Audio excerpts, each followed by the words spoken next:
The 3:30 p.m. meeting of the Bakersfield City Council is now in session.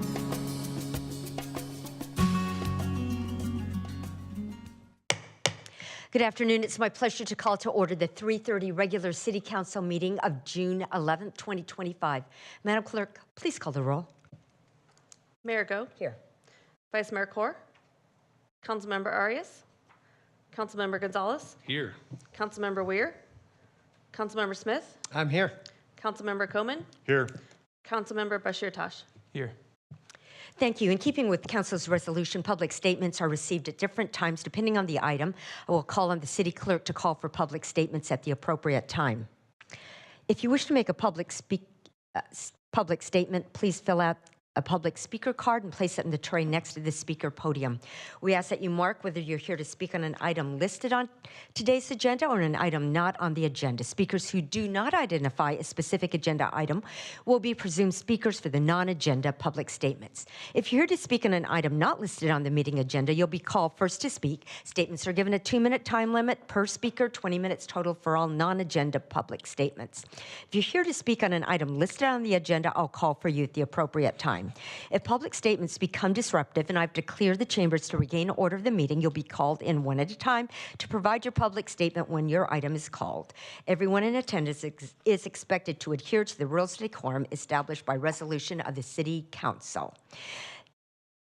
Failure to abide by the city's rules of decorum, including any disruptive behavior that interferes with our ability to have an orderly and efficient meeting, prevents the City Council from conducting the business of the city. Consider this a first warning to everyone in attendance that conduct that disrupts this meeting may result in expulsion and/or the chambers being cleared. Behavior that disrupts the meeting includes repetitive statements, shouting, hate speech, interrupting staff or a presenter during the meeting, speaking out of turn, outbursts from the audience, and surpassing the 2-minute time limit. Madam Clerk, do we have any public speakers regarding items not listed on the agenda? Mayor Go, we have received one speaker card for items not on the agenda. Thank you. The first speaker is Michael Turnipseed.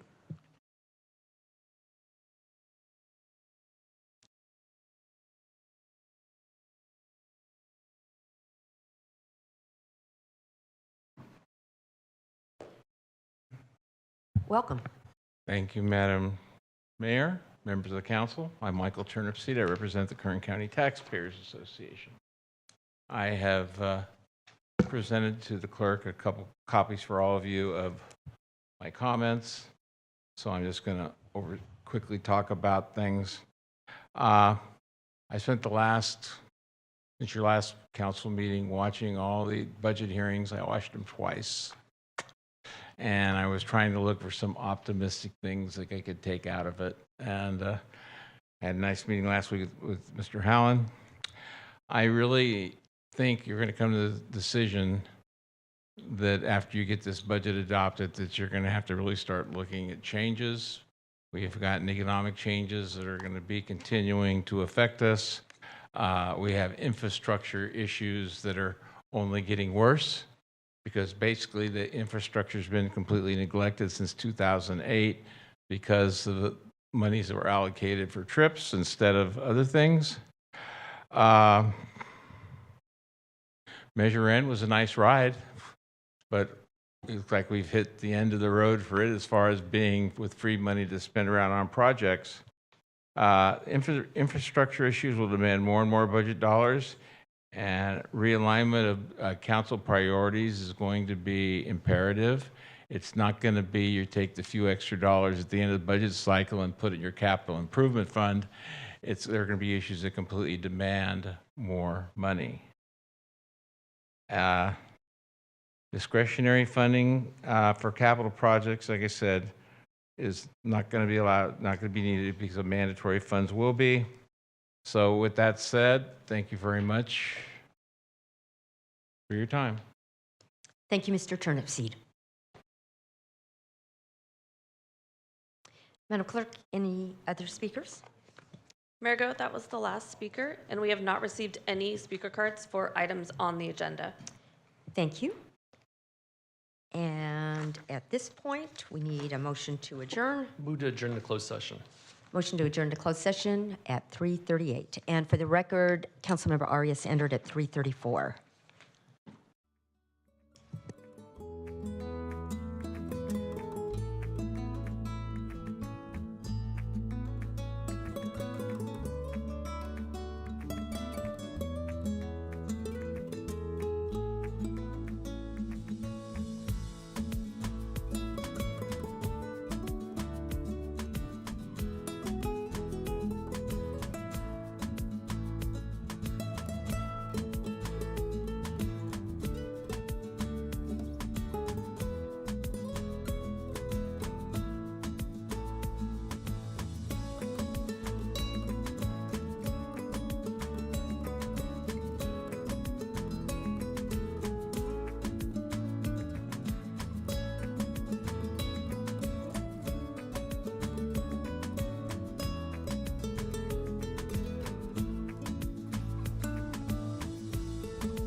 Reconvening the 3:30 City Council meeting, Madam City Attorney.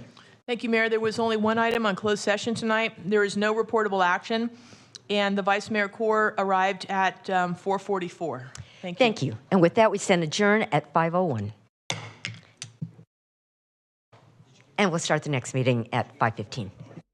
And welcome to the Boys and Girls Club.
Welcome to the Bakersfield City Council meeting. This television broadcast is brought to you by the local cable companies, the County of Kern, and the City of Bakersfield. You can watch the rebroadcast of this meeting Saturday at 7 p.m., Sunday at 10 a.m., and the following Wednesday at 7 p.m. You can download the agenda for this meeting at www.bakersfieldcity.us. Presiding over this evening's meeting, the Honorable Mayor Karen K. Go. Good afternoon. It's my pleasure to call to order the 5:15 regular City Council meeting of June 11th, 2025. Madam Clerk, please call the roll. Mayor Go, Here. Vice Mayor Core, Here. Councilmember Arias, Here. Councilmember Gonzalez, Here. Councilmember Weir, Councilmember Smith, I am here. Councilmember Koman, Here. Councilmember Bashir Tosh. Here. Thank you. Welcome to all of you. We have the pleasure tonight of having Pastor Harry Marroquin, who's the pastor of Iglesia de Dios Pentecostal Movimiento Internacional Bakersfield, who will offer the invocation. And it's such an honor. Pastor, I'm going to go ahead and introduce him first, too. But it's wonderful, Pastor, to have the wonderful celebration this weekend where in a facility in Bakersfield, the 8-state regional Pacific organization of their denomination has chosen out of all the 8 states to have their headquarters in Bakersfield. We had a wonderful celebration there. And then following the invocation, we have the privilege of having Elias Velasquez, who's a junior at Bakersfield High School. He's going to offer the pledge. He is an amazing student, a member of the Teen Leadership Keystone Club. He's a peer mentor for the Boys and Girls Club. And in the STEM mentoring program, they collaborate with Mystic Aquarium in Mystic, Connecticut. He's also a past Boys and Girls Club Youth of the Month, and he's part of the club's workforce readiness program. And that allows him to be an intern at KGT. So we're just so delighted to have you here, and also a member of the French Club, and he plays soccer. And at this time, would you all please stand as Pastor leads us in the invocation? Thank you, Mayor, and everyone here. I'm going to read from Psalms 90 from the Bible, a prayer of Moses. Lord, you have been our refuge from generation to generation, from the mountain before the mountains were brought forth, or ever you had formed the earth and the world, even from everlasting to everlasting, you are God. Will you bow your head and join me in prayer?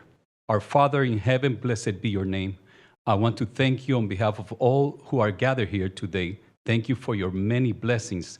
Thank you for life itself, for the measure of health. Thank you for the ability to be involved in useful work. Thank you for Mayor Karen Go and for our council members. Thank you for the city of Bakersfield and for your love to our people. I pray for our mayor, for various levels of city officials, for this assembled council. I'm asking that you will graciously grant them wisdom to govern our city in such a way that we can live peacefully and quiet lives marked by godliness, dignity, and prosperity, confidence in what is good and fitting, personal peace in their lives, and joy in their task, protection from all harm to them and their families, that you may lead them to all truth and righteousness. Father, we pray for our city and also for the neighboring cities, Los Angeles, the safety of our citizens. We ask that you help us reduce the number of crimes and fatal accidents in our city and in Kern County, that your Lord grant wisdom to work with our schools and education system, that our children and youth will choose a path of righteousness and nonviolence. I pray that you may bless the marketplace, the workplace, the industries, small business, the corporations, agriculture, oil, and services in our city and county, so that we can have prosperity and a bright future for generations to come until your return. I pray for the agenda set before the mayor and the city council today. Please give them an assurance of what will please you and what will benefit those who live and work in and around our beloved city of Bakersfield. I pray this in the name of Jesus Christ, our Lord. Amen. Thank you, Pastor. Elias. Now please join me for the Pledge of Allegiance. Salute, pledge. I pledge allegiance to the flag of the United States of America and to the republic for which it stands, one nation, under God, indivisible, with liberty and justice for all. Thank you. You may be seated.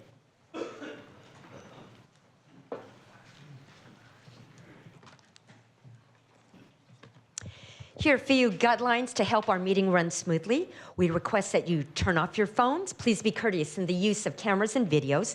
For safety reasons and as a courtesy to others, no signs are allowed in the council chamber or in the lobby. Applause is allowed during the presentations portion of the meeting, but not during other portions of the meeting. Everyone in attendance is expected to adhere to the rules of decorum established by resolution of the City Council. Failure to abide by the city's rules of decorum, including any disruptive behavior that interferes with our ability to have an orderly and efficient meeting, prevents the City Council from conducting the business of the city. Behavior that disrupts the meeting includes repetitive statements, shouting, hate speech, interrupting staff or presenters during the meeting, speaking out of turn, and surpassing the 2-minute time limit. Madam Clerk, next item, please. Presentations, item 4A, proclamation to Maravik Louis, Vice President of the Boys and Girls Clubs of Kern County Board of Directors, declaring the week of June 23rd, 2025 as National Boys and Girls Clubs Week in Bakersfield. Well, thank you, and what a joy it is to celebrate Boys and Girls Club. We have the most outstanding one in the entire nation. Would you agree with that? Yes, I think so. Yes, we definitely know that.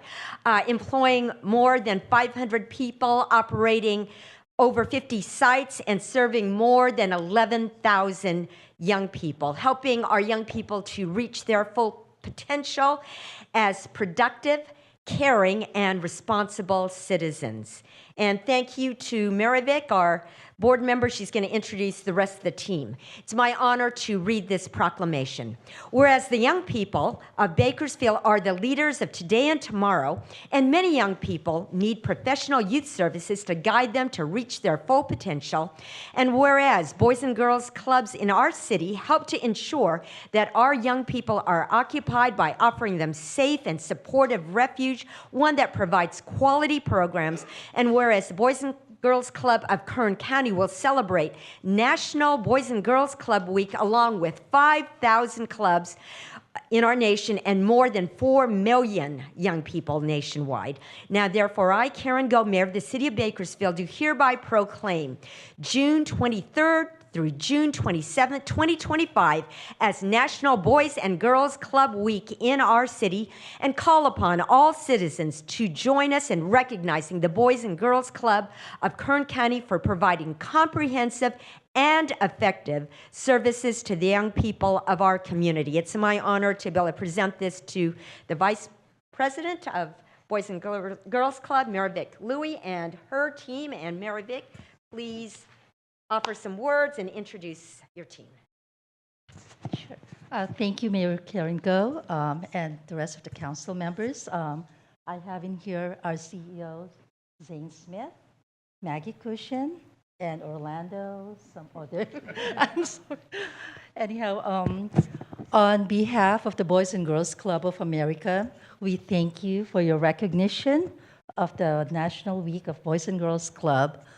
We thank you for your support of our organization. And that this is just not to us, but to the thousands of kids and young people who benefit from our program, who are impacted with our academic programs, our art programs, our work readiness program, the after-school care, and the meals that we serve every day to the kids so that they don't go hungry. So I appreciate our partnership with you, and we're proud to be part of this community. Thank you. Give it up for the Boys and Girls. Good job. I just said hungry, so it will be. Can you do We it are for getting me? hungry. Please. Okay. By the way, Maravik said hangry. It is hangry. If you don't feed those kids, they're going to be hangry.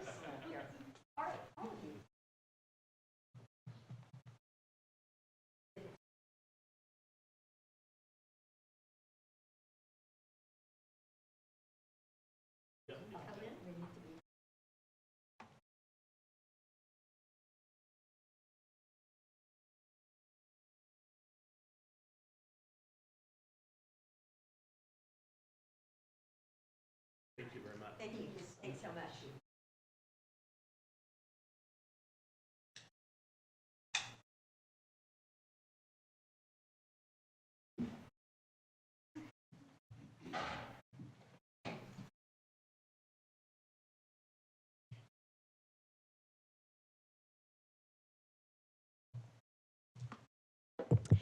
Thank you, Boys and Girls Club, and what a joy it is to have them in our community. In keeping with Council's resolution, public statements are received at different times depending on the item. I will call on the city clerk to call for public statements. If you wish to make a public statement, please fill out a public statement speaker card and place it in the tray next to the speaker's podium. We ask that you mark whether you're here to speak on an item listed on today's agenda or in a matter not on the agenda. Speakers who do not identify a specific agenda item will be presumed speakers for the non-agenda public statements. If you're here to speak on an item not listed on the meeting agenda, you'll be called first to speak. Statements are given a 2-minute time limit per speaker, 20 minutes total for all non-agenda item public statements. If you're here to speak on an item listed on the agenda, I'll call for you at the appropriate time. If public statements become disruptive and I have to clear the chambers to regain order of the meeting, you'll be called in one at a time to provide your public statement when your item is called. So for the hearing items, we'll call on public speakers later in the meeting for those. Madam Clerk, do we have any public speakers regarding items not listed on the agenda? Mayor Go, we've received 2 speaker cards regarding items not listed on tonight's agenda. The first speaker is Jackson Amburn. Welcome. Yes. Good evening, council members. Welcome. Please introduce yourself. Oh, sorry. My name is Jackson Amburn. Anyway, so I'm here to give you good news and bad news about the bike lanes in Bakersfield. I use the bike lanes in Bakersfield to commute almost every day down Ash, Stockdale, Brimhall, Callaway, and Coffee. They keep me safe. And I bring this item up to your attention because I recently saw the grand jury report that was published and how they said the grand jury concluded that the bike lanes may or may not be a waste of taxpayers' money. And I adamantly disagree because of the safety they provide me as a cyclist, but also I work at a brain injury and stroke rehabilitation clinic on Ash Road. You guys know about that's been here since 1980. I walk up and down Ash Road with those patients, and they have field blocks. They have auditory deficits and hearing impairments. When the cars, before the bike lanes were installed, making the cars slow down, my patients would have a hard time walking on the sidewalks feeling safe. Now the cars have slowed down appreciably, and they feel much safer. So treatment is much easier in my position as a recreation therapist working at my clinic. I don't want to say the clinic name because I don't want to endorse, they don't endorse what I'm saying. This is just me. And also too, I think about expanding the bike lanes. My wife just saw 6 boys on Olive Drive riding in the bike lane where they're headed towards Rite Aid and Taco Bell, and the bike lanes are expanded, and the road's really wide there. And cars go really fast. The bike lanes, we know, slow traffic down. I know you can't change speed limits because the roads are classified a certain way they are, but it would be really great if you expanded bike lanes to wider roads like that to slow down traffic and to save lives. I imagine the city of Bakersfield being liable to if you neglect cycling infrastructure, and therefore someone finds the city of Bakersfield liable because of the grand jury report. Thank you very much for your time. Thank you, Mr. Amber. Yeah. Madam Clerk, next speaker, please. Jeremy Rowell.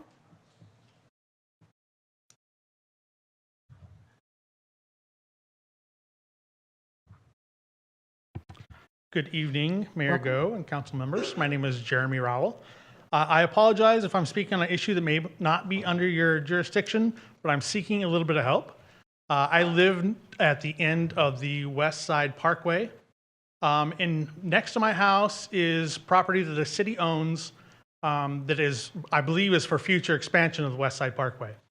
Unfortunately, how the property has been left with multiple mounds of dirt has invited other people to dump their mounds of dirt, which has invited other people to dump their construction debris, and it's starting to become a full-on trash dump. I've run off people. I have pictures of people dumping I've contacted the police. The police says it's not there. They won't take a statement. They won't take any input for it. They said go to the city website.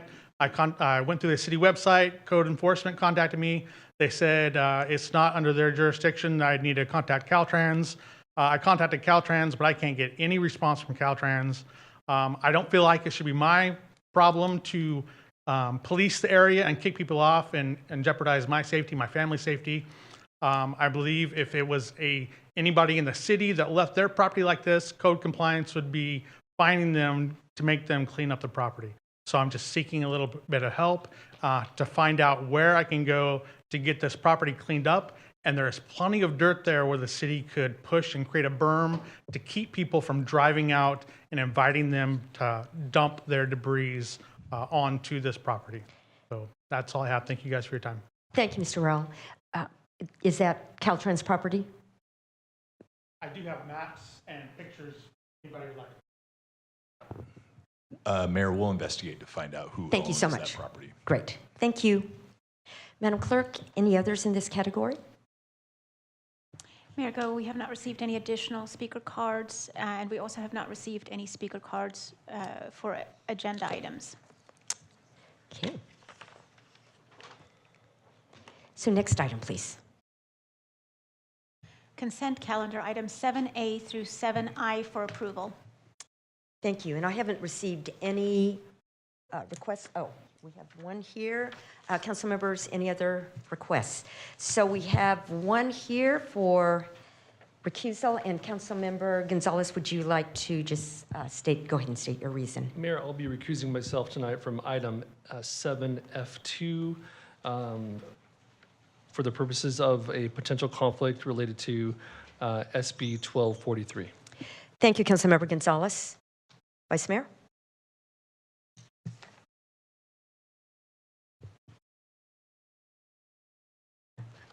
Motion to approve items 7A through 7I with the exception of 7F2. Well, he's just recusing. Oh, sorry, I apologize. Yes, that's okay. Motion to approve items 7A through 7I. You have a motion. Please cast your votes. Uh-oh.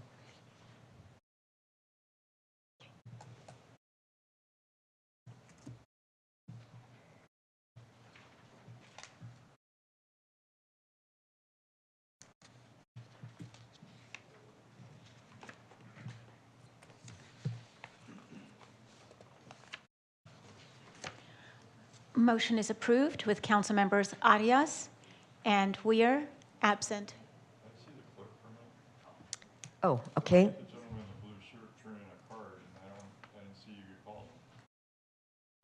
It's for the public hearing. Yes.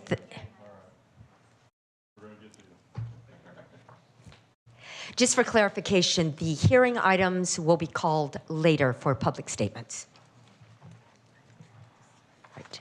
Next item, please. Consent calendar public hearing items 8A through 8C for approval. It's now time for the consent calendar hearings. Sorry. The purpose of this section is to vote on all of the items listed under the consent calendar hearings in one motion without further comment. If anyone would like to speak on any of the hearing items listed, the item must be removed from this portion of the agenda. If an item is removed, it will be placed at the end of the regular public hearings portion of the agenda. At this time, I'll open consent calendar public hearings items 8A through C. Is there anyone in the audience who would like to request that a hearing item be removed from the consent calendar? If so, please come forward. This isn't the time to take testimony, only to remove the matter from the consent calendar. Does any council member wish to remove an item? So at this time, seeing none, consent calendar public hearing items 8A through C is closed. Vice Mayor? Okay, motion to approve. You have a motion. Please cast your votes.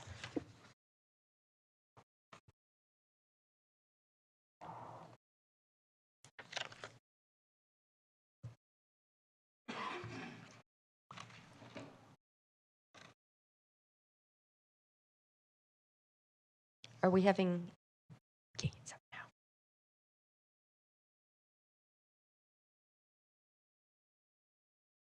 Oh, do we need to have Councilmember Arias' screen activated?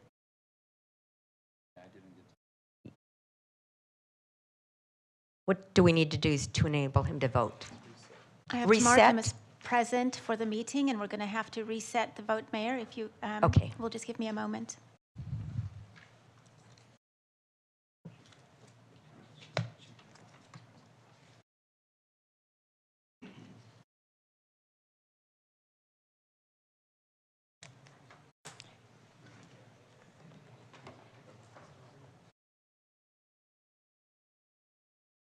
Just let us know when you're ready.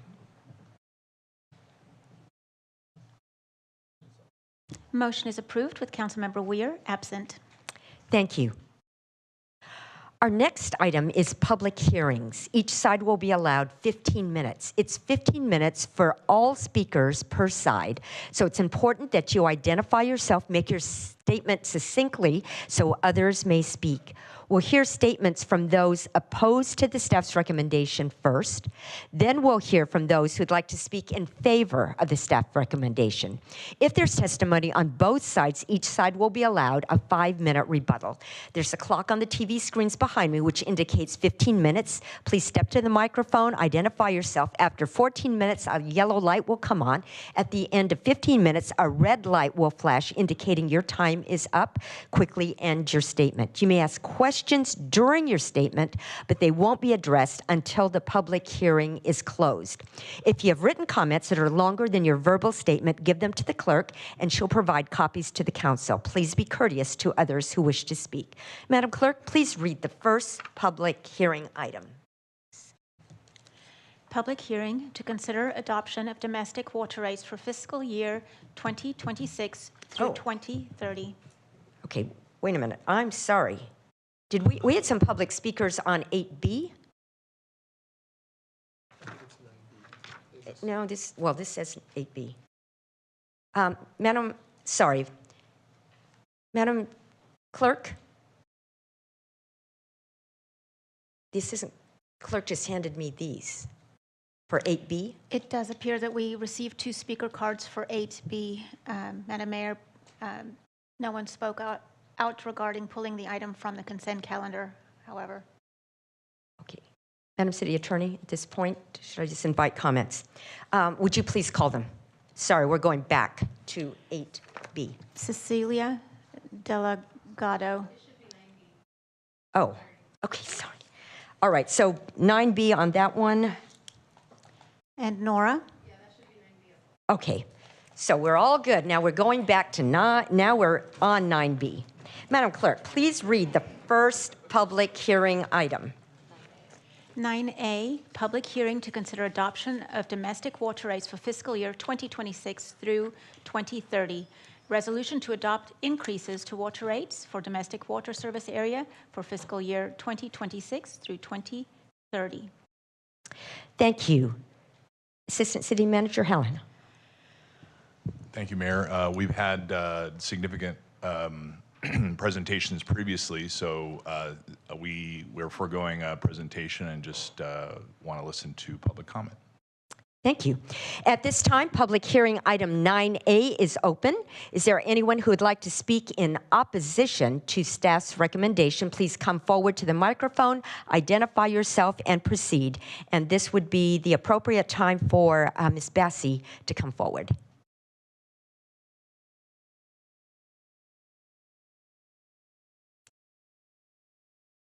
Hello, everyone. My name Welcome. is Katie Bassi.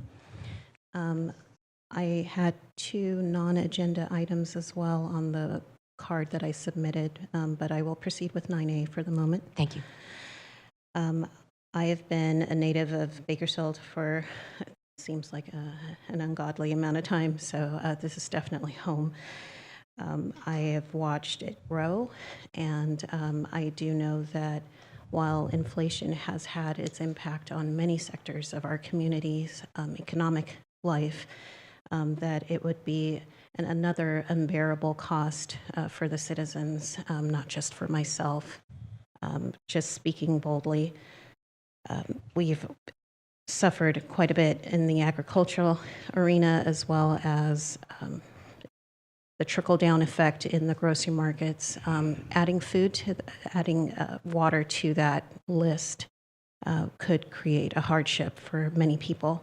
So I vote nay as far as the increase is concerned. And would you like me, Mayor, to address the two non-agenda items? We'll take care of this right now. Okay. Thank you so much. Is Thank there you. anybody else who'd like to speak in opposition to staff's recommendation? Seeing none, is there anyone who'd like to speak in favor of staff's recommendation for 9A? Seeing none, I'll close the public hearing and return it to council for comment and action. I don't see any requests to speak. Vice Mayor. Councilmember Gonzalez. Sorry, Mayor. Thank you. Just wanted to ask a few questions for the benefit of the council and the general public. When we discuss water rate increases, this is a separate issue from the issue we had discussed a few weeks ago related to the sewer rates. For the purposes of our water rates, the water service area within the city is limited. It's not the entire city of Bakersfield. Can someone on staff please provide us that map and explain the geographical area of those residents who are affected by this? Sure, and I'd call up Chris Budak, our water director, and she can speak to just the service area that we have. She also has a quick presentation, which we can pull up, and it has the map within that.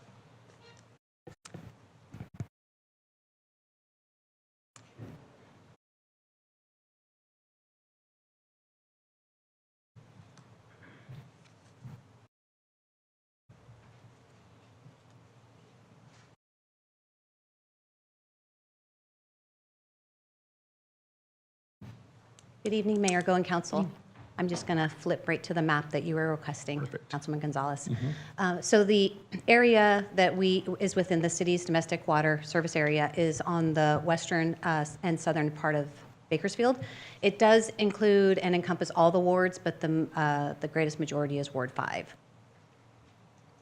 Okay, great. And so for those who are living east of the city's water service area, primarily they're serviced by Cal Water. Yes. And then just east of that, it's East Niles and various different water. And to the north is north of the river, and then just also to the northwest is Vaughn Water. Okay, great.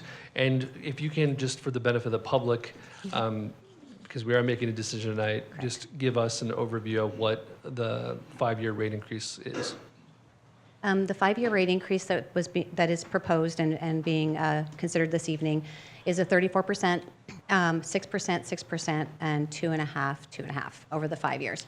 And the reason for the increase is due to several things, but mostly water quality treatment. 70% of our water supply comes from the ground, and groundwater has different constituents that we have to treat for. Most recently, PFAS became a constituent that we now have to treat for. So we need to be prepared to add that treatment to 9 of our wells by 2029. The other regulations that have significantly impacted us are water's a conservation's way of life. We need to encourage and promote conservation within our city, and we want to do that by utilizing rebate programs and being able to support financially the different residents who would like to improve their or reduce their water use by using different rebate programs that are offered. And that's pretty much the biggest issues associated with our rate increase. Okay, thank you. Thank you. Councilmember Coleman. Thank you, Mayor. Ms. Budak, can you talk a little bit about this Cal Water issue? Because we use a comparison in the report that our rates would still be below Cal Water's rates, but people that are serviced by Cal Water got notices. Can you explain that, please? So currently, the notices that would have been sent out for the Prop 218, Cal Water is our operator and maintainer of our system, and they also do our billing. So those that received water, notices from Cal Water, it's because they are within the city's water system. So we initially had, in the past, we have utilized Cal Water to provide those notices through the Cal Water billing. This year, we opted to use a mailing system and instead of using Cal Water. But some notices just did get sent out prior to us sending out all of our mailers from the city of Bakersfield. Okay, and then let's get back to the two drivers behind this, the water quality issue that you mentioned and the conservation issue. These are state mandates. Yes. And the conservation, how much conservation are they looking for? Are they mandating that we accomplish? Our responsibility or the regulation requires that we reduce our water use by approximately 40% by 2040. And so with that, it's about 15 years. So we need to be reducing our water use a little bit every year so that we can get to that, so we can accomplish that goal. So the result would be basically we're paying to reduce the amount of water we're using by building infrastructure to reduce water? We are investing in our conservation programs to encourage our residents to conserve. If you would like me to, Daniel Maldonado can speak specifically about the rebate programs that we're investing in. I don't need to get into a lot of detail. Thank you very much for being prepared to do that. I was just trying to make the point that, you know, we're going to invest in these water rebate programs and trying to encourage people to conserve water. Yes. And in the meantime, selling less water and getting less revenue in. So that's all been calculated into this rate. Yes, our the growth of the city, and also we anticipate a 3% reduction annually. That's what we're working towards. That's our goal. So we reduce the amount of water usage, but we also increase with the growth of the city, and that was part of our calculation when we did our rate increase. Did you have that slide where you showed the new water rate in comparison to other rates?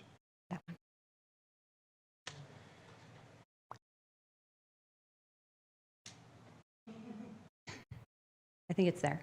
I'm sorry? I think is it on your screen? I don't see our water rate on there. Yeah, it's the one that's I'm bolded. Sorry, yeah. Sorry, I'm apologize. Okay. All right. Sorry. I was looking for colors. Sorry. Sorry. All right. I think that answers my questions. Thank you very much. Okay. I'd like to make a motion to approve item 9A. Are we on 9A? Yes. Okay, thank you. You have a motion. Please cast your votes.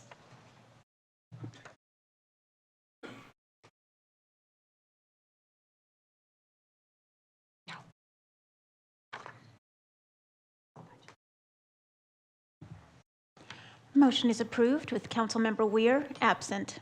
Thank you. Madam Clerk, next item, please. Public hearing item 9B, public hearing for the fiscal year 2025-26 proposed budget. Thank you. Assistant City Manager Helen.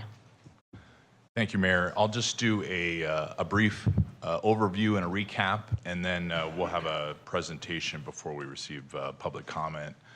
So we've had extensive discussion during this budget cycle, during this process. We've had 2 workshops on both May 5th, May 19th, in which you've seen presentations from every department on their proposed budget. 2 weeks ago, City Manager Clegg provided a specific outline of some of those CIP projects. You also received the 397-page proposed budget book to provide any other clarifying information regarding our proposed budget. There's been a lot of dialogue and questions answered and information provided. So before you is the proposed budget at $765 million in requirements for our operations and $87 million in capital improvement needs for a total budget of $852 million. The goal is to get feedback from our residents at this time, so that's the purpose of this hearing. In 2 weeks, on June 25th, the final budget adoption will be before your council. to make a final decision at that point in time.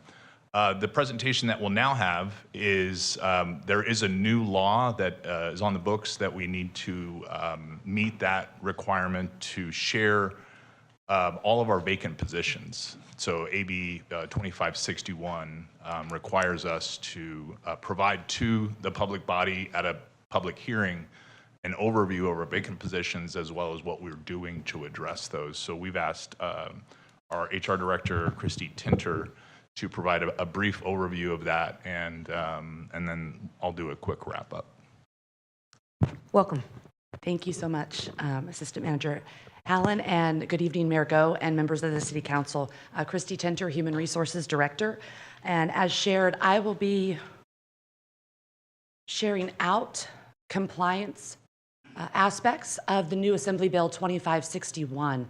And in summary, what that bill, in recap, says is that it will modify the MMBA and impose new obligations on public agencies related to tracking and presenting vacancy information as starting in 1/1/25. And so here we are to present that information. We are required to track vacancy rates in each bargaining unit, present the status of vacancies annually before budget adoption, identify barriers in recruitment and selection processes, and additional reporting requirements if vacancy rates are exceed 20%. In reading different documents on this, the purpose is transparency and accountability in making staffing decisions, and to make them a priority where they need to be to provide public services within the community. And so this is in our wheelhouse of HR. We are the ones that track. We are happy to share this out. It's the heart of what we do for the organization, and we will share out what efforts and retention matters that we've addressed over the last several years in order to have a talent pool that can meet those needs, and how we've collaborated with our city departments. It's also at the heart of some of the City Council goals. So City Council goal number 5 is effective and innovative government, and that specifically talks about specific positions, but also just recruitment and retention efforts. It also plays into our PSVS measures and specific staffing that we have in order to meet our law enforcement needs. And so we're really happy to share out how we've aggressively pursued those over the last number of years. Today's presentation will be a bit more robust. This is our first time presenting, and we want to give background and context, and history says a lot. And so right now, as you will see at the top, for the fiscal year, we are at 7.64% citywide vacancy rate, and that's 155 vacancies. On average, when you look at the data from this chart starting in 08-09 to present, we've been an average of 6.89% vacancy rate, with lows, with a low of 1.83 at one time and a high of 13.42 as recent as 2022.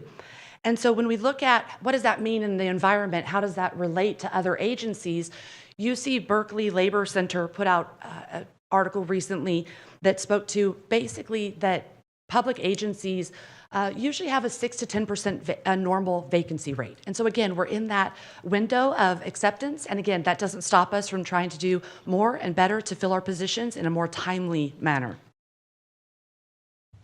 Now, the bill specifically spoke to unit information. And so what is a unit? A unit is a collective of positions.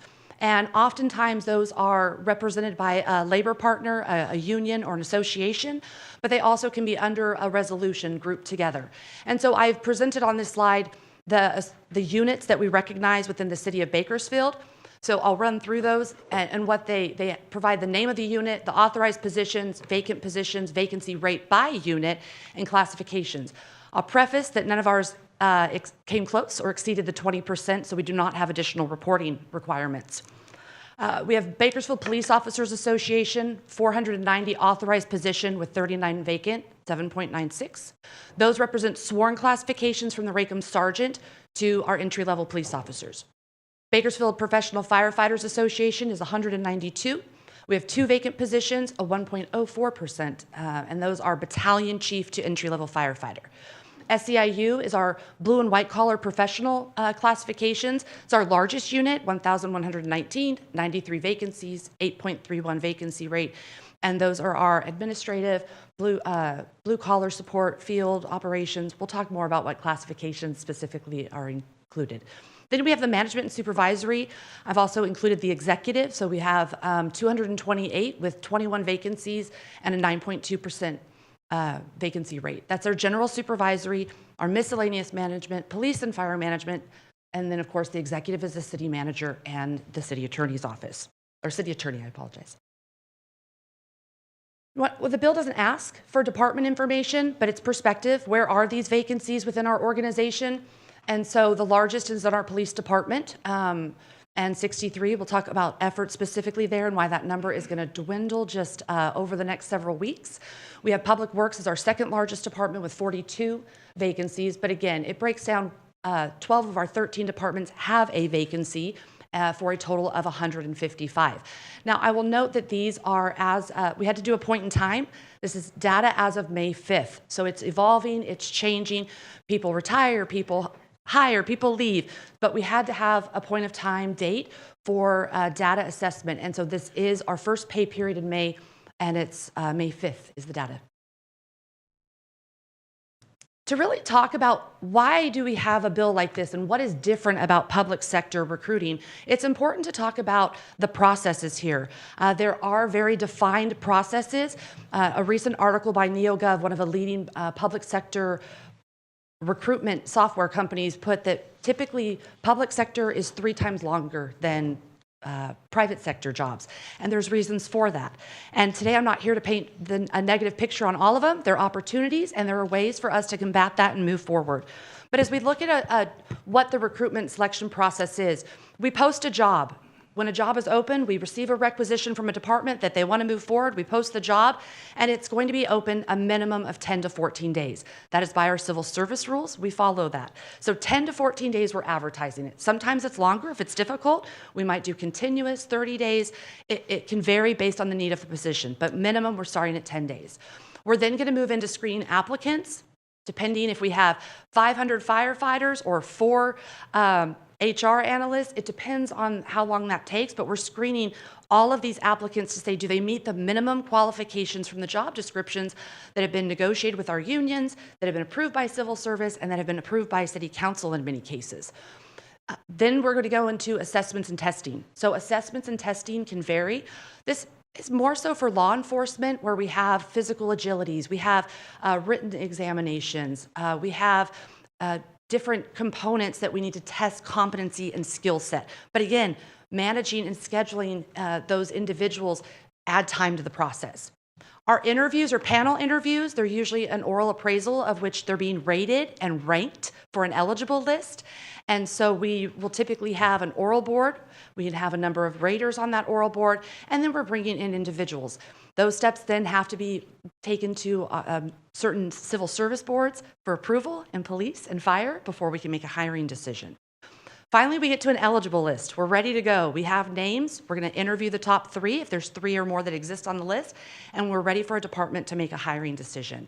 So in essence, if everything goes perfectly and everyone's schedule is aligned, the earliest that we can be doing an offer letter is going to be in that 30-day mark.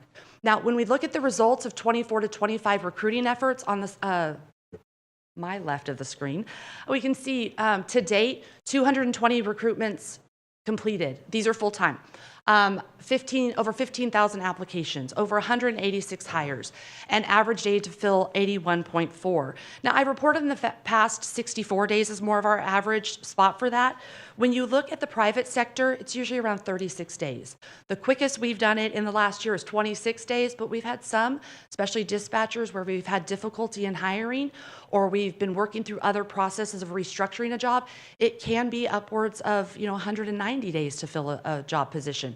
That's from the day we get the requisition to the day the person walks in the door.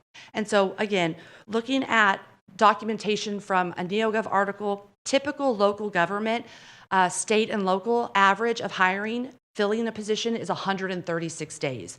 So while I do not like to ever see this number go up for our organization, we are still exceeding the averages within the market, and that's a good thing. And that is something that HR strives to do in terms of moving forward.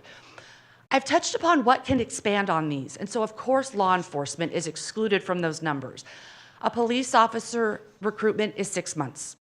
It just is, and we'll talk more about that in a moment. Firefighters, We're lucky if we can do it in 4 months, but it's going to take quite a bit of time due to the volume and the types of assessments, many regulatory that we need to have in place. We also have several oversight layers. And so when we go to open a job, we want to make sure it's up to date. We want to make sure that we have the right provisions. Sometimes that requires taking it to civil service. Sometimes that means a meet and confer with our labor partners in the union. And then sometimes that means bringing it back to council for approval before we can move it forward. So very easily, we can start to insert several time elements that we planned for and that we want to do because they're best practices, but can start to stretch out those days. So considering that we've done probably over 30 job spec rights or edits over the last 2 years, we're still making great progress with the 81 days.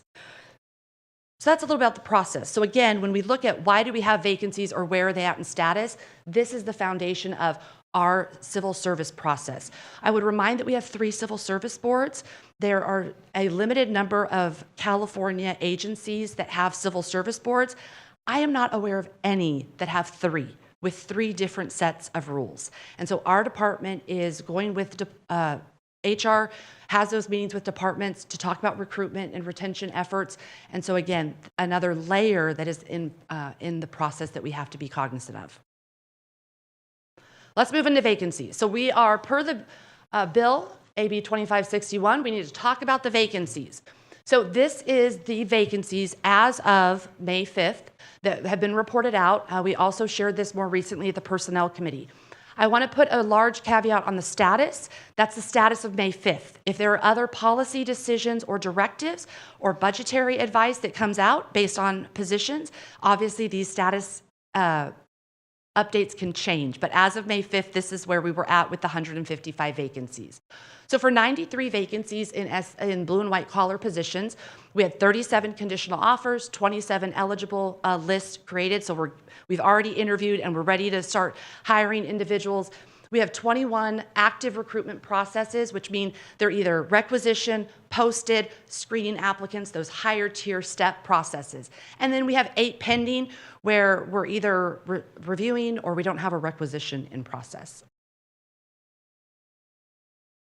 Miscellaneous management, sworn management, and general supervisory, 21 vacancies at the time of this report. And again, these are multiple departments, and so these are not inclusive of just one department in many aspects. And so same for the previous slide. But 21 vacancies, we had 4 conditional offers, 5 eligible lists, 8 active recruitment processes, and 4 pending.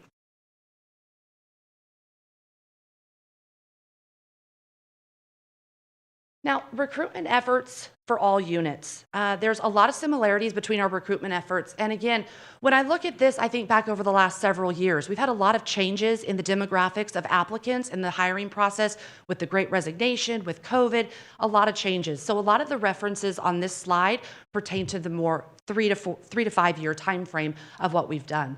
So we've done a dedicated job fair the last 3 years. Last year we had, for the city of Bakersfield, we had 1,692 people attend and seek interest in our jobs.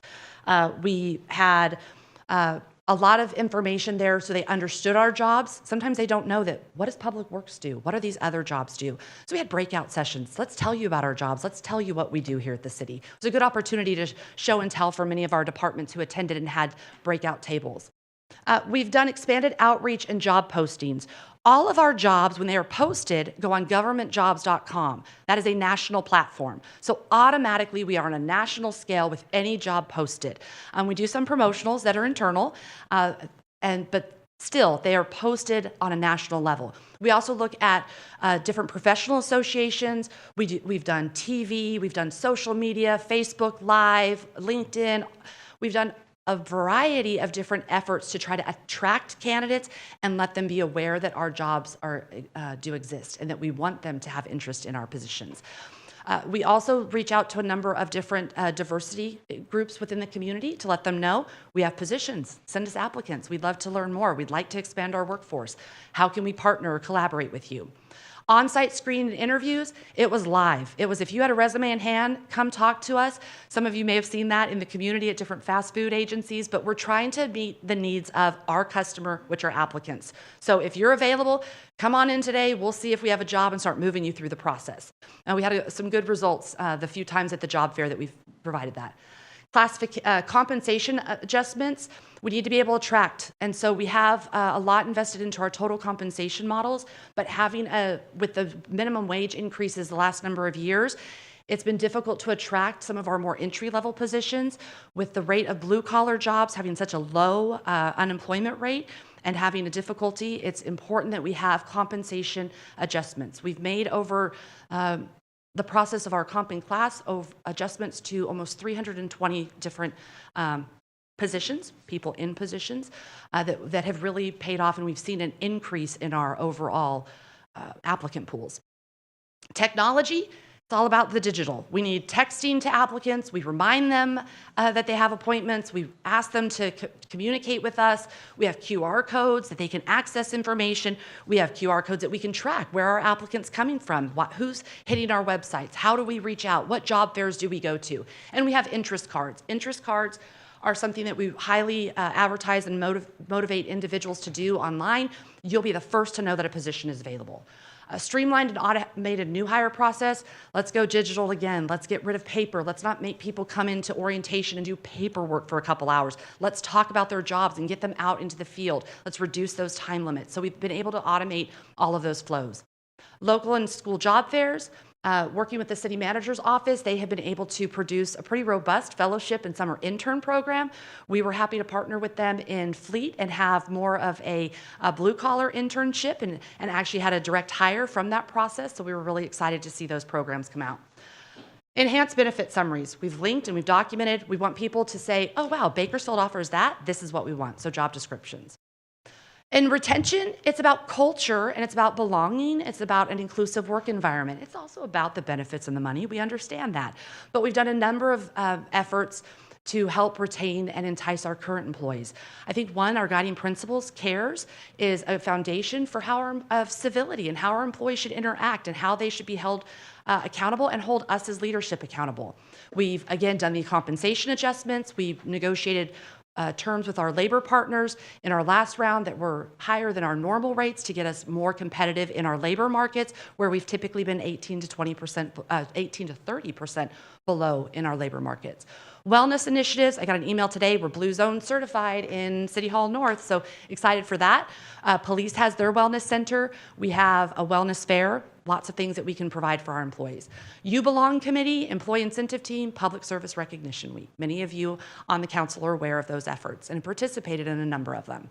Better Together series, training and bringing our supervisory and management team together on quarterly calls or more frequently to just talk about what are hot topics, what are you struggling with, what do we need to train on, what can we do to help you. Employee surveys and exit interviews. If you're resigning or leaving the city, we ask you to come in and fill out an exit interview. We want to know why you're leaving, if you'll tell us where you're going, just so we know what our competition is and what we maybe could have done or what we need to consider moving forward. We've done that with our police officers and surveyed a 6-year gap where we said, why did you ever come to Bakersfield? What do you like about Bakersfield? Why would you tell a friend to work here? We need to know from those doing the jobs what they like best. Our safety initiatives and inspections, it's Safety Month. I have to do a shameless plug for that. But again, lots of activities. Our on-site inspections are really identifying employee needs. They need to feel safe in the work environment. We have a lot of heavy equipment jobs and safety-sensitive jobs, so having a proactive position has been very helpful. Training and team building events, city manager department meet and greets, our joint labor committees and labor processes. Again, I said I never want to put a negative on anything, and I really do see value in our labor partners because they provide a more global perspective and a broader voice that we can't always individually acquire. So we appreciate those. And then advocacy, the city managers group has partnered to have advocates at the state level, understanding what things are coming in, what could impact us. Do we have a voice in those if it's going to have a negative impact on our city or our employees? And so again, lots of efforts and to attract and retain the right talent. Let's move into now our safety data for fire and police. It's a little more, they have a few more recruitment efforts in way, but vacant positions in fire, we have 2. I also share out the applicant. We've been able to do the training academy. We've done it every 2 years. Typically, we're hiring 3 to 15 firefighter trainees. And this just shows our more recent, since 2019, the number of applicants that we had. So for our first year, we had 595. Then we had 75 that were on the eligible list. Again, trying to hire somewhere in 3 to 15. You can see that the numbers did drop, which was a concern to us because fire, we usually are exceeding, we've had over 1,000 applicants before. But again, these are more global, national numbers where everyone's seeing these trend changes. But again, this last recruitment, we peaked back up. We're looking to certify and graduate 11 new firefighters next month. And then we're hopeful that potentially there will be another firefighter academy posted in August for next year. Recruitment efforts, so I already talked about the training academy, job specification updates. We're continuously partnering with departments to say, what are the trends? What's happening out in the organizations that we compete with? And one thing we saw was an opportunity to change our minimum qualifications, not to reduce the quality of our firefighters, but to remove barriers to entrance so more people could apply. And so we transitioned some of the qualifications into the academy versus a screening tool for our recruitment minimum qualifications in our applicant process. We formulated an applicant engagement team, so HR and the department are talking constantly, trying to forecast and plan. We have community events, station open houses, and we have enhanced new hire processes. How can we automate or how can we allocate staff time appropriately? And that one thing that we did was ESOF, which helps streamline our background processes. Police. I have to put a caveat again on this one because I had hoped we had 25 in the current academy at one point and we were going to meet that 100 number, but now we're down to 19, so we're just shy. But this shows we have 39 individuals that are vacant positions in police right now. So when we look back at where we started, we used that PSVS measurement, and sworn as of 2019 was authorized 438 and actual was 389. As of 6/2/25, we had 512 authorized and 464 actual. In the current academy is 19. Now, I did put that to be determined in June. We're going to graduate individuals in the next couple of weeks, and we're going to start another academy. I have 49 up there, but we may have our largest academy ever with 50 individuals for our police department, which is really excited. So I feel that 100 number coming in June, definitely with the new start of the academy. It's important to note, though, to get that number, we have hired 343 individuals since June of 2019 to try to net almost 100. They started with us, they had a first day, they went through the entire process, they reported to work, got in our payroll system, and then for whatever reason did not finish the academy. And so again, there is a lot of time and turnover. The academy, the police department has made significant strides in reducing the turnover significantly in the academy. We'll talk about a few of those efforts, but again, it takes a lot of staff to get results in hiring police officers. Many of you on my council have seen this slide either from the chief or myself in prior presentations, but again, how do we market? What efforts do we do to entice police officers? One of the things that we have to think about is these are national shortages when it comes to police officers, and so everyone's recruiting. If I pull up governmentjobs.com at any time, I can see just in California, probably 40 agencies or more that have continuous recruitment for police officers. So we have to stand out. We have to provide accessibility and opportunities for those that are interested in joining the field. And so again, we've done Behind the Badge. Those are communications about broadcasting and sharing about Bakersfield. We have a dedicated recruitment website, joinbbpd.com. We have police training and police officer job spec updates, hiring incentives for our employees that are joining the police academy. We have an employee referral program, sponsoring trainees for the academy. We're not going to ask you to buy the equipment right away. Let's get you started and committed to the career and get you going. Expanded outreach and social media campaigns, retention and longevity bonuses for our current employees, live recruitment exam schedule. If you want to show up to the California office location and take a test, please do. It's great. We want you to do that. We want you to come in and test. We don't want you to say, oh, I was out of town or I had something and couldn't test and now I have to wait a year. It's not what we want to do. Again, when we talk about our 6-month recruitment process, in recent years, I've looked at other agencies. City of LA typically would write on their website, expect at least a year before you get hired. Again, all of us are racing to make these changes. And so again, a number of changes. Physical fitness coaching has been one of the most successful in reducing academy periods because we're able to get people truly ready for the arduous physical requirements of the academy. And then I cannot forget the California Avenue Dedicated Recruitment Training Center. That was extremely significant for the department to have a space to be able to train and have recruits. We're almost there. Recruitment considerations. And so I'll move through these. We've had conversation in past presentations with budget or staffing updates, but the bill talks about, do you have barriers to recruitment? I don't know that I want to call them barriers, but they're considerations that we need to approach and overcome. And so there are some that stand out. Part of this list was developed with our senior management team in terms of what do you see? What do you have? I feel on HR, I have a lot of ideas, but let's talk about it. So geography. We still see the most robust recruitments coming out of Bakersfield. And so that's good, but it can be limiting in terms of other jobs that have limited markets in Bakersfield. So again, police officers trying to bring them in. It's very difficult with the housing market and to bring in someone at that entry-level rate to come to Bakersfield. We talked about compensation. We need to be aware of the market because we have traditionally been lower in the compensation market, but how we advertise our benefits, our assignments, our premium pays, we need a better marketing campaign than just that base dollar amount posted. So we're doing things like that. Workforce balancing. I don't want to spend a lot of time on the generational differences, but there's generational differences and the workforce is evolving.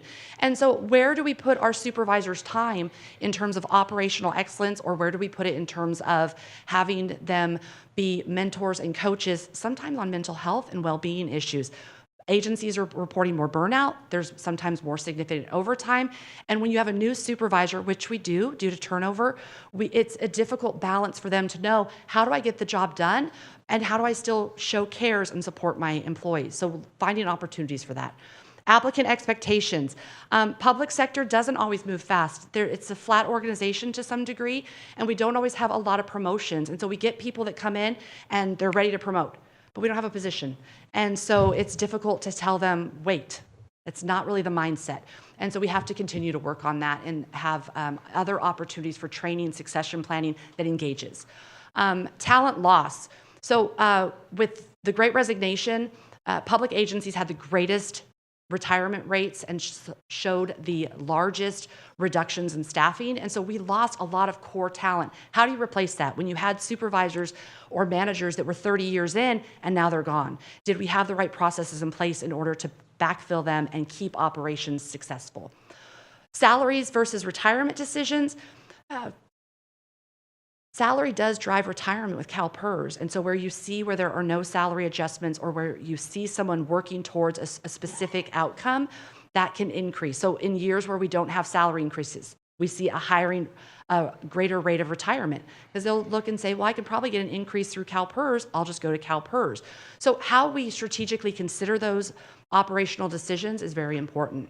We've talked about policy layers. There are basic employment aspects such as probation in our city charter. We can't really change that we cannot change that without the vote of the people. So how do we manage that when we have evolving jobs that are technical and may need more time? We talk about pre-employment processes more with police. We have competition with private sector jobs and losing individuals for maybe more work-life balance, remote job options, alternate scheduling. When we try to do laterals, we see opportunities where, again, if we're trying to pull people from other agencies, they may have large accrual banks, and then they come here and have to start over. So some agencies locally have done like a transfer system or a higher tier system. So things we need to think about. And then limited candidate pools. There's articles out recently that aside from national shortages in dispatchers and in police officer ranks, there's also the shortages in accountants. There's shortages in attorneys. And so again, when we're trying to pull these in against private sector jobs, very difficult. I'll just highlight quickly, I've shared this before also in other presentations, but for police considerations, It's that regulatory hiring process. Post police officers standard and training under the California Department of Justice outlines the steps for hiring a police officer. And so we try to manage and work through that as quickly as we can, but there are things outside of our control. Agency competition, again, everyone's hiring. How do we grab the candidates before someone else does? CalPERS and the Public Employees Pension Reform Act and Measure D, 15% of private sector employees have a pension. They are not as popular.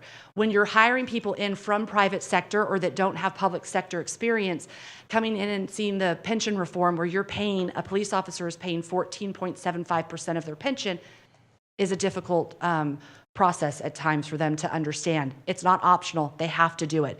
Our miscellaneous are at 7.25 and our fires at 12.75. Our Measure D was a great initiative by the city, but unfortunately now it's put in a lower tier where we're not able to have as competitive success against other agencies for lateral transfers.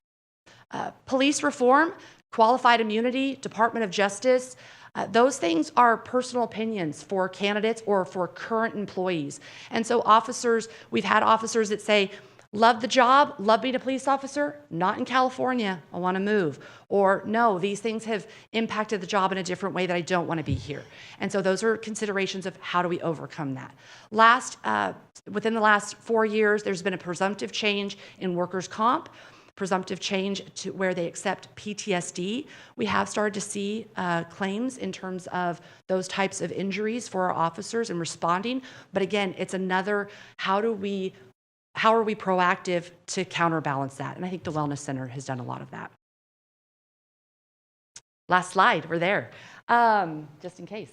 So the last part of the bill talks about recommendations, and obviously we will continue to work with our boards, commissions, city council, our labor partners, and take direction from the city manager's office on our overall philosophy for recruitment and retention. But ideas that we immediately come up with are looking at our civil service rules overview. So again, 3 sets of rules.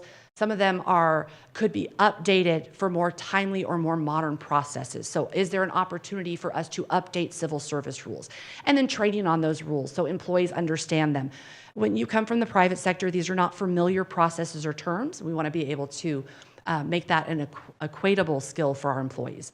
Job specification overview, continue to monitor our job specs and have audits or updates every 3 to 5 years in terms of, are they modern? Do they represent the true duties? Do they have titles that are enticing in the market? What do we do? Compensation and benefits monitoring, we need to be aware. We understand budgets and we understand we may not be able to make changes in these areas, but again, we need to be cognizant of those trends. For instance, the minimum wage, when it came up, caught us by surprise. It started changing very expeditiously. What do we do to respond? So again, very focused efforts on understanding our labor market and changing environment. Recruitment marketing, they have to be marketing campaigns. We have to have that hook. So we have to be first in the lake and we have to cast the widest net if we're going to fish. And so again, having marketing tools that we can put out to educate candidates, to make them accessible, and for us to communicate back. And then forecasting. The way that we can cut a lot of these recruitment times are by effectively forecasting and saying, these are our trends. Let's get eligible lists in the queue. We've started to do that. We've been successful, but those will be ongoing efforts that we think will be very supportive of overall recruitment and retention efforts. Thank you, Ms. Tinter. Thank you. Mr. Helen? Just to wrap up, Mayor, I think you've heard all of the above is the approach we're taking on our vacancies. And this wraps up our presentation on the budget. Thank you. And now we're going to go to public comment. Colleagues, there are quite a few public speakers, and I just want to make sure if anyone needs a break, we need to all be present right now. We need to be present should we take a break? Yes, once we do that. So why don't we go ahead and take a break so that we can all be here for the public comment we'll take just 5 minutes in case anybody needs to.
Okay, let's gather so we can continue and hear from the public.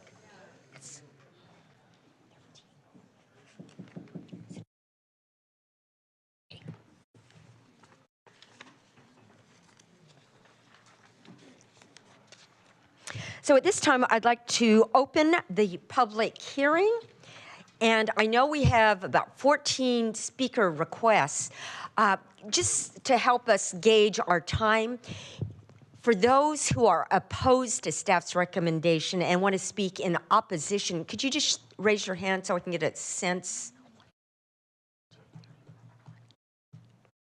Okay, thank you. And for those who want to speak in favor of staff's recommendation, just raise your hand.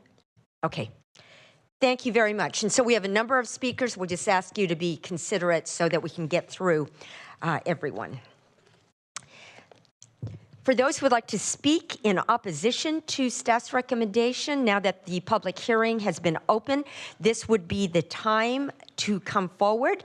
We would say, come to the microphone, identify yourself, and proceed. And I know we have a number of requests, and you've already given us your speaker cards, so who would like to speak in opposition to staff's recommendation? You can just go ahead and come forward. In fact, what I would suggest is for all of you who want to speak, if you'd come and just sit in the front row so we can get through rather quickly. And then just remember to adjust the microphone to your level. Welcome. My name is Emma de la Rosa. I'm the Land Use and Transportation Policy Manager with Leadership Council for Justice and Accountability. First of all, I want to say how extremely inadequate this presentation the budget presentation was for today. There was no indication of how our tax dollars are being used. In previous years, we have at the very least received or would see on the screen a pie chart or some type of graph indicating the amount of PSVS revenue, indicating the amount of money that we have, that every person in this room has contributed to. And so please ensure that there is additional information provided at the next budget hearing. Also want to ensure that this information is transparent. Earlier it was mentioned that there's $852 million plus funding for operating and capital use right for this year. And I want to highlight the difference between that and the $500,000 that was allocated for housing, for the Affordable Housing Trust Fund. That is a $2.5 million reduction from the previous year of $3 million and almost $4 million reduction from the 2023-2024 budget year. When we look around in our community, and I say this to the public and to the media, when we look around our community and we see an increase in the number of unhoused folks or more deteriorated housing, let's take a look at the budget, because at the end of the day, the budget is a reflection of what the City Council is prioritizing, and it is very clear that the City Council is not prioritizing housing. Lastly, I want to say, the $500,000 that's allocated for Affordable Housing Trust Fund is very, very small, and I'm sure you all understand that the city requires leverage funds. It requires matching funds to apply for housing and community development, housing funding programs, right? And $500,000 is not a lot of money for you to be competitive and to receive funding for home for the number of housing programs. So if we want to increase the amount of money that comes down from the state into our city to improve our housing conditions, then we must allocate more funding into our Affordable Housing Trust Fund. Thank you. Thank you, Ms. De La Rosa. Next speaker. Just go ahead and introduce yourself. Welcome. Good evening, council members. My name is Ash Huang. I live in Ward 5, and I'm a fellow at the ACLU of Southern California, where I work directly with unhoused, also known as homeless people living in Bakersfield. I urge City Council to allocate sufficient funds to meaningfully address Bakersfield's housing crisis and meet the needs of our rapidly growing unhoused population. We need investment to improve access to affordable permanent housing and protect vulnerable renters from becoming unhoused. Our unhoused population has more than tripled from 2018 to now, in part because we have growing rents and a shortage of affordable permanent housing. Over half of renter households in Bakersfield are cost burdened, and 40% of unhoused people interviewed in the last point in time count attributed their lack of a home to job loss or increased rent. We urgently need this investment to help keep people housed and help people permanently exit houselessness. Despite this urgent need, last year's recommended budget has the economic and community, or this next year's recommended budget has the economic and community development team facing an overall cut of approximately $2.5 million. It receives only 4% of the city's general funds. By contrast, BPD's budget will grow by $12 million, and it's slated to receive almost 46% of the city's discretionary general funds, or a total of $196 million. The city also continues to invest millions each year into law enforcement responses to houselessness, moving people who have nowhere else to go from the streets to jail and back again, often taking all their belongings in the process. This is not sustainable, it is cruel, and it is expensive. To meaningfully address this crisis, we ask the city to increase money allocated to housing and houselessness initiatives like the Affordable Housing Trust Fund and expanding the eviction prevention program pilot. Thank you for your time. Thank you, Ms. Wong. Next speaker, please. Good evening. My name is Rosa, and I'm a resident of Ward 2. I'm here tonight to represent community members who were afraid to join tonight's meeting because of the attack by the federal government and are afraid to be in public spaces these days. I'm here to urge you to listen to the voices of the people who elected you and to reconsider the city's budget priorities. I also call on you to center the community in the review and adoption of the people's budget. Right now, the budget process is neither transparent nor accessible to the general public. I've had to dig through the website and search for information just to find the proposed budget and understand the timeline and dates for council without proper community notification. That's not how the people's budget should work. A true people's budget must include the people. I'm asking you to reject the proposed fiscal year budget, a budget that continues to disproportionately invest in policing and criminalizing our communities rather than real lasting solutions that we need. Year after year, city leaders turn to the police to solve deeply rooted social issues. It's not working. The police department acknowledged this as much and have said that the police can address the root cause of social issues. The Bakersfield Police Department receives, like Ash said, over 46% of the city's general fund, far more than departments that directly address the cause of poverty, mental illness, and houselessness. We've allowed policing to become the default response for every crisis. We call the police on unhoused people simply trying to survive. We call the police during mental health emergencies. We call the police when we need other services that are not available because there are no other services. This approach has not made us safer. Instead, it has criminalized poverty, deepened community suffering, and drained public resources that should be invested in real care and support. The people of Bakersfield are ready for change. We need affordable housing.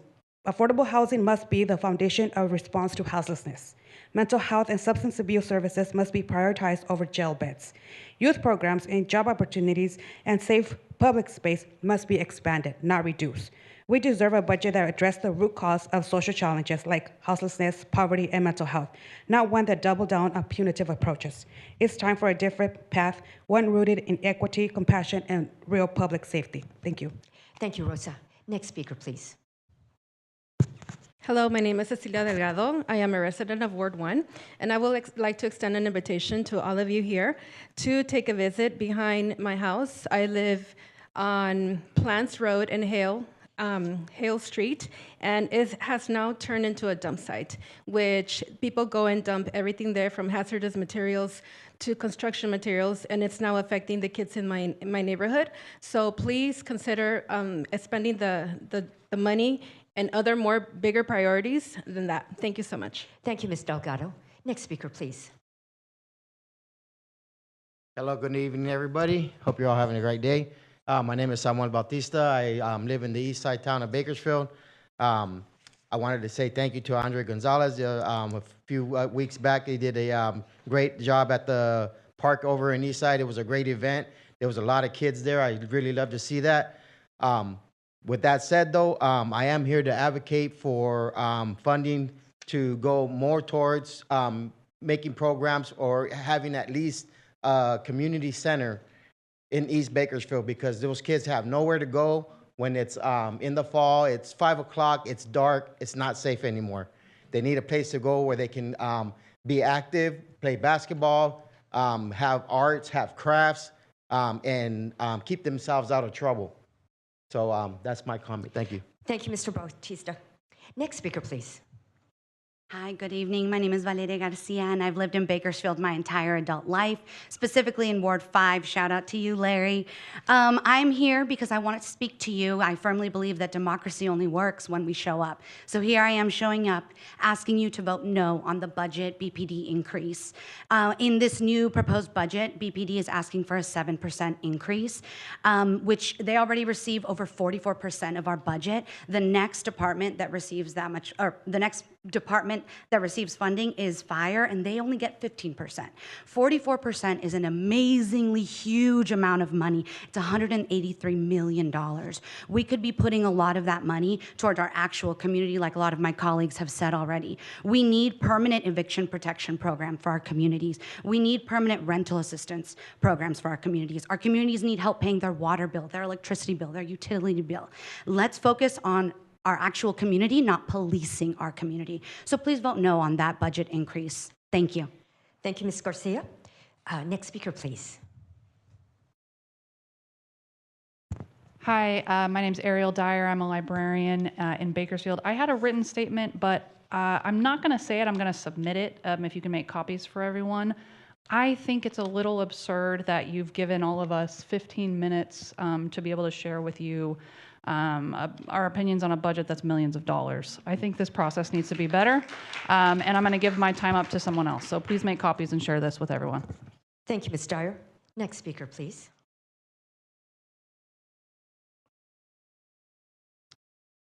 Hello again. Good evening, everyone. My name is Katie Bassi, and again, I've mentioned I've been a resident of Bakersfield for an inordinate amount of time. My concerns about 9B, and this is related to Christy Tenter's presentation. The sad reality is, from my personal interaction with Christy Tenter and Julie Houselog and a few other folks at City of Bakersfield in the Human Resources Department, it was very disappointing. The positive presentation that she gave does not mirror the reality. So retention is not a surprise to me, and it's actually the reason why I would never reconsider applying with City of Bakersfield. That being said, and that was for a violation of a whistleblower mandate, for lack of a better term.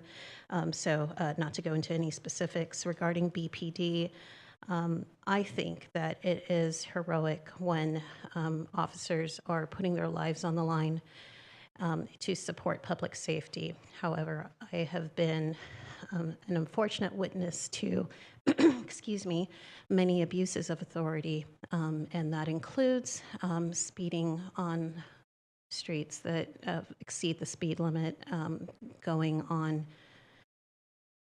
uncharted breaks in secluded areas when there are dispatch requests for a call out and there's no one available because they're out having a break.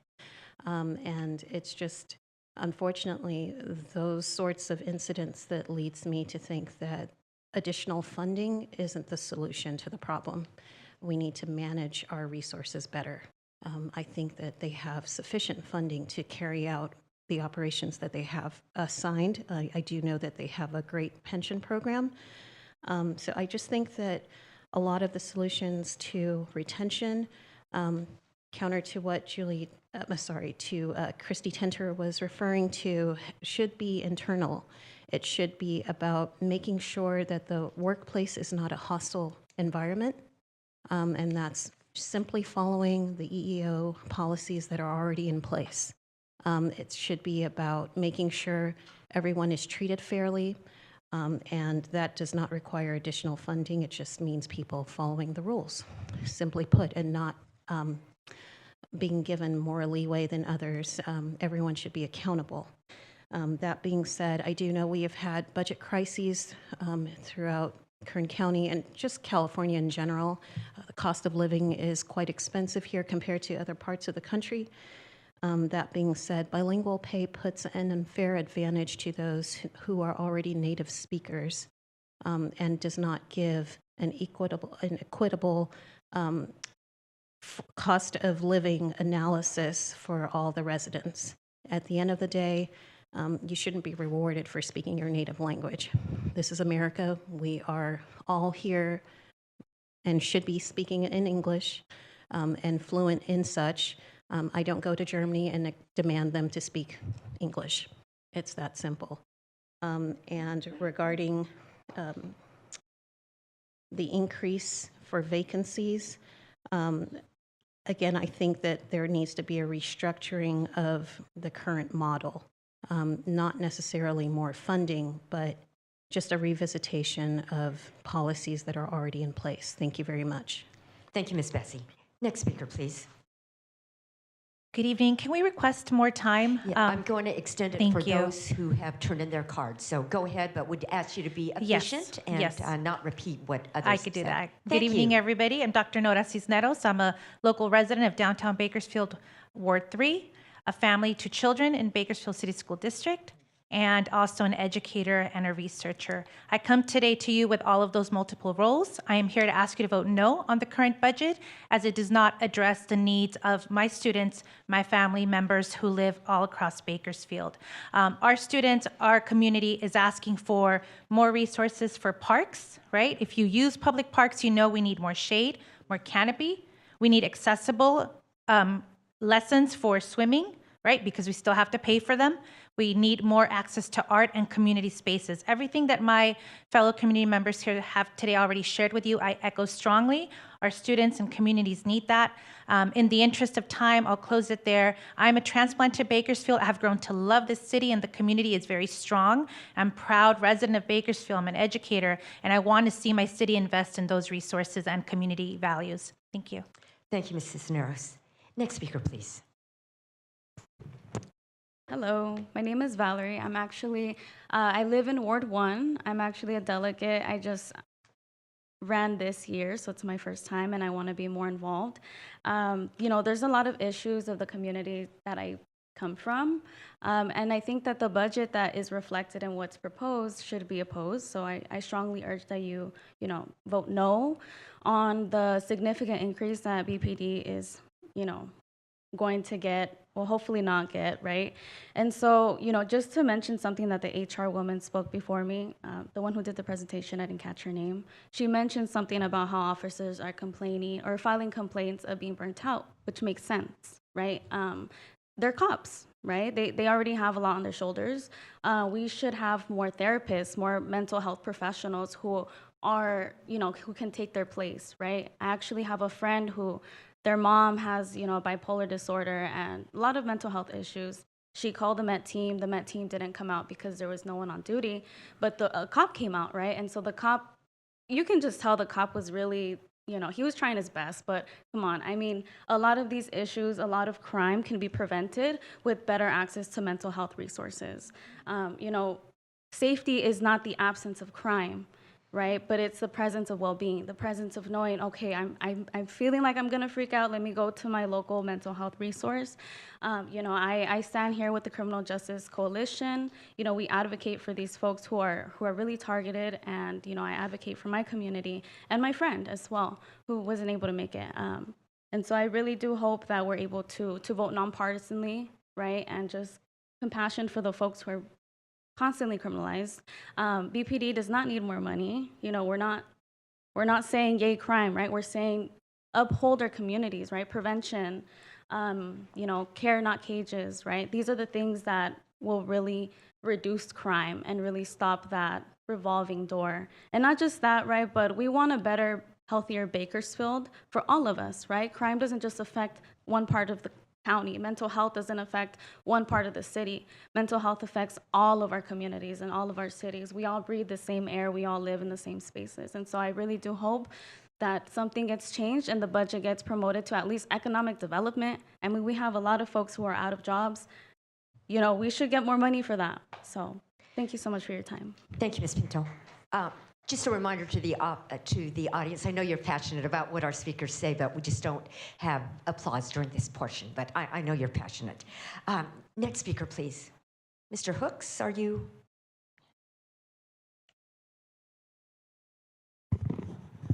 Hi, my name is Robert Hooks. So this is a little redundant, so I'll keep it short. I'm here to support stopping criminalizing our vulnerable community. I'm here to support investing in real solutions and programs like rental assistance, affordable housing, mental health, and youth development. We can't continue bloating police's budget at the expense of vital programs. Budgets should be driven by need. Real solutions take vision, creativity, and leadership. And so I support voting no on the BPD budget increase. Thank you, Mr. Hooks. And Elizabeth S. Hello. Welcome. I'm just here to echo a lot of what other people have said today. I just want to say that punishment is not a long-term solution to solve problems like gun violence, addiction, school discipline, or homelessness. I think increasing the BPD budget does exactly that. It punishes people where we could find alternatives to those kinds of strategies. I don't think it's particularly effective or innovative, as your HR director lauded the sort of characteristics that the city tries to exemplify in all of the positions that it holds. I also think it's an outdated model. There's other more effective methods that are actually based in science and other social strategies that do not require the role of police. But that simply actually takes your investment and your belief in these alternatives in order for that to happen. So I'm asking you to vote no on the budget as it currently stands. And in the very least, I would hope that you would at least prevent the continued use of taxpayer dollars to fund the legal fees when the police are proven to have violated civil liberties, also known as qualified immunity and all of the other things that go with that as well. And I just wonder what kind of metrics the BPD is actually submitting to the city that would warrant this kind of increase year after year. I'm assuming that other departments throughout the city have to show what they're doing and how they're using your money in order to justify such an increase. And the fact that it is almost half of our entire city budget, it seems a little egregious compared to some of the other services that are focused on preventative care or just ongoing enhancement of quality of life. Thank you for listening. Thank you. I can't read the next two cards. One looks a bit like pageant. Mayor, I have a Daniel Betts. Okay. Yes, please come forward.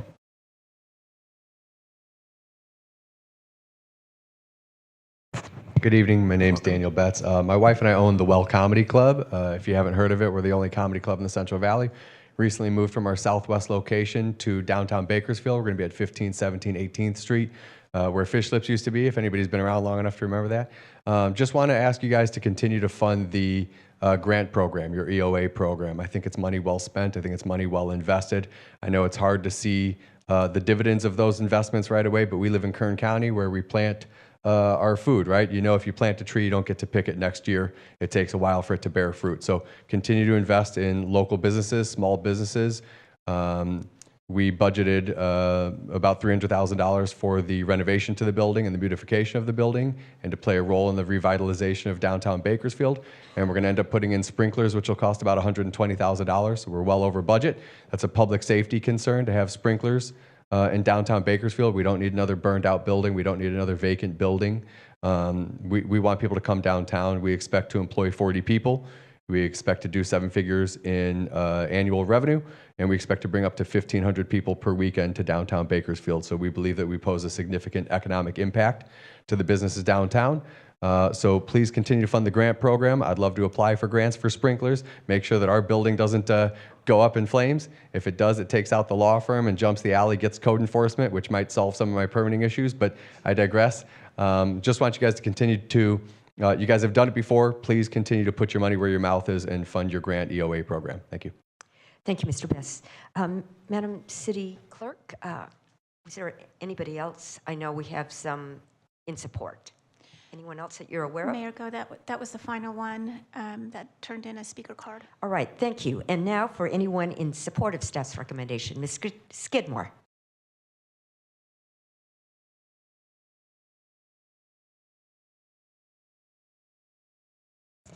Welcome.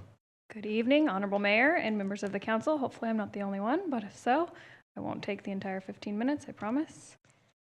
I wanted to personally thank City Manager Christian Clegg and his team, along with all of you, for being great partners in the substantial effort to combat and support homelessness in our city. City Manager Clegg and his team have ensured program efficiency and sustainability, always pushing our organization to spend wisely and provide strong outcomes. I come here today to ask for financial support for the new family homeless campus, which is set to break ground this month and commence in 2027. Our agency is the only homeless shelter that supports families, which includes children. If a family is homeless, which can be a mother, father, and children, single mother and children, or single father and children, there is nowhere else for them to go except our shelter. I want to be transparent that the Open Door Network is committed to maximizing our resources, serve our community efficiently with minimal overhead and transparent financial management. We act with integrity and strive for solutions. If any of you want to see any part of our financials, audits, data outcomes, or programs, we and I are an open book. I can promise this money will go towards a project that will change lives, transform a dilapidated community, and will aid in building a campus that provides an array of transformational supportive services for individuals facing homelessness, domestic violence, sexual assault, human trafficking, and abuse. We are not just a homeless shelter. We provide shelter, housing, education, medical care, childcare, and employment. We will increase bed count with this new facility, provide enhanced mental health and medical services on site, have a licensed childcare for not only our clients, but for the community to utilize. Youth engagement, including on-site water park and regular park. We'll have on-site certification and training programs in collaboration with our educational partners, job training, and direct connection to our workforce development program right around the corner. This new campus is our goal and focus, to be sure we can offer all of the needed services to move people from homelessness and abuse to self-sufficiency. We're here to serve our community and ensure those who face dark times have a place to reimagine their lives. Thank you again for your partnership. Thank you, Ms. Skidmore. Anyone else wishing to speak in support? Seeing none, in that we had speakers on both sides, there's an opportunity now for a rebuttal if there's anybody who wishes to rebut staff's recommendation. Seeing none, is there anyone who would like to rebut in support? Seeing none, I will close the public hearing. Thank you for those of you who participated and return it now to council for comment and action. Councilmember Gonzalez. Thank you, Mayor. I want to start by saying thank you to all those who spoke this evening for being here and for participating in this in this City Council public hearing, especially given all of the chaos that's happening in this country right now. I appreciate you being here and making the effort to participate. Someone said it best, that this is the people's budget. This is our community's budget. I cannot agree more. This is all of our community's budget. We should all be part of the process. You know, a few years ago, the council member representing Ward 1 prior to Councilmember Arias, Councilmember Rivera actually made a referral for the city to begin a participatory budgeting process. I've tried to echo that over the years. I think we need to practice that. We need to be more intentional about including our community. As evidenced by so many speakers here, you know, they represent communities, neighborhoods, they represent constituencies of their own, and folks who, for lots of reasons, are not here tonight. And we need to do a better job as a city to make sure we're including them in this process, particularly given the size of this budget and the fact that so many of us are paying into this budget. And the other thing that came to mind as the speakers were speaking tonight is we've had a number of budget hearings, but these budget hearings have been in the middle of the day. During the school year, when teachers are teaching, students are in class, and most folks are working, it's very difficult to come over to City Hall during the workday. And so we need to do a better job at that as well. Move these public hearings, move these presentations when we go into all the details of every different department. We need to move all those things to the evening, in my opinion. And so thank you so much for raising those concerns. I think it's easy for some of us, who've been doing this for year after year to just kind of get into these routines. But I know for me, I'm kind of guilty of just kind of focusing in. And I'm sorry for that, but it's such a good point, and we need to get better at that as a city. there was a couple of questions that I had related to the police budget. Someone said, I think it was Valerie who mentioned that, and she said it far better than I could ever say it, but that safety is not the absence of crime, it's the presence of well-being. And I think that is so true, and something that I firmly believe, and something that I know many of us on the council have tried to articulate over the years, but that's just a wonderful way to frame it. I've often said, police alone do not create safety in safe communities, and we know that. You talk to the chief of police, he will say that himself. And there's so many other things that we've been pushing for over the years, like funding our library system, even though historically the city has never participated in funding local libraries. For the first time a few years ago, we started funding that. And there's now chatter out in the community that we should cut that. We're gonna fight like hell to preserve that funding. There's questions about recreation of parks and being able to look for those things, the cut, as people recognize that as being, or they say that that's unessential, that's not public safety. But when you get to what you just said about the absence of the presence of well-being, and we take a look at the communities that we're representing, the communities that I represent in East Bakersfield, Southeast Bakersfield, there's so many other things that we have to create and we have to invest in order to create safer, prosperous neighborhoods. And so those are the things that I think we need to continue to fight for. I'm proud that some of those elements are still in the budget, but I do see the point, and I do think we can do more. There was another comment about mental health, and I think that's an important piece for us to touch upon just for a moment, because I know that the city, and I believe that we're still differentiating our responses when people are calling our emergency number, and that we have a funded position of mental health professional who are taking those calls. I just heard a story from one of our speakers, and forgive me, I can't remember who, but mentioned that there was an incident where a police officer actually responded to a mental health concern.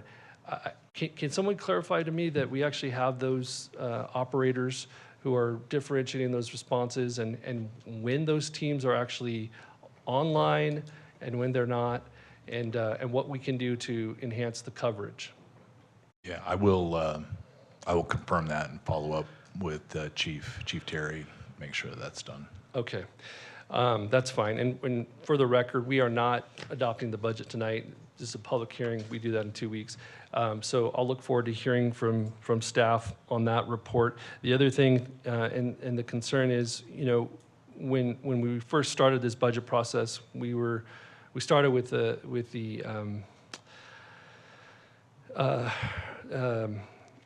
overview that it was a flat budget, that we were not increasing additional expenses, that we weren't looking to make additional earmarks in this particular year, and yet we do see the police budget increase. Can you tell us what are those drivers? What's driving the police department budget increase? Yeah, I think there are several increases in all of our budgets. I think in terms of just the fact that we've got inflationary impacts, we've got energy impacts, meaning how much we're paying for electricity. I think that some of the staffing impacts, as Ms. Tinter talked about, we've had class and comp that has gone through, and that's increased some of our wage costs, which is good, be able to retain folks. So I think there's a number of things that are in budgets in terms of giving you like a specific, like this is A and B. We'll need to do a little bit more research on that. We can follow up. I would appreciate it. I want to see exactly what is driving those increases. How much of it is just inflation-related expenses? You say utilities, or just the cost of doing business at the same level. We know that costs increase year over year, and how much of it is actually additional, either equipment or resources or whatnot. And I want to kind of wrap my head around it. and see what really is driving that agenda, particular budget. And then regarding affordable housing, Miss Byers, can I have you come down, please, so I can ask you a few questions? So this budget is proposing $500,000 for the Affordable Housing Trust Fund. It was my understanding, though, that we still have resources within the Affordable Housing Trust Fund that we're about to allocate. Is that correct? So the NOFA went out a couple months ago. It The closed. notice of funding availability. Yes, it is did. a NOFA. Yeah, okay. The NOFA did go out. The notice of funding availability did go out a couple months ago. It has closed. We received 11 applications for those resources.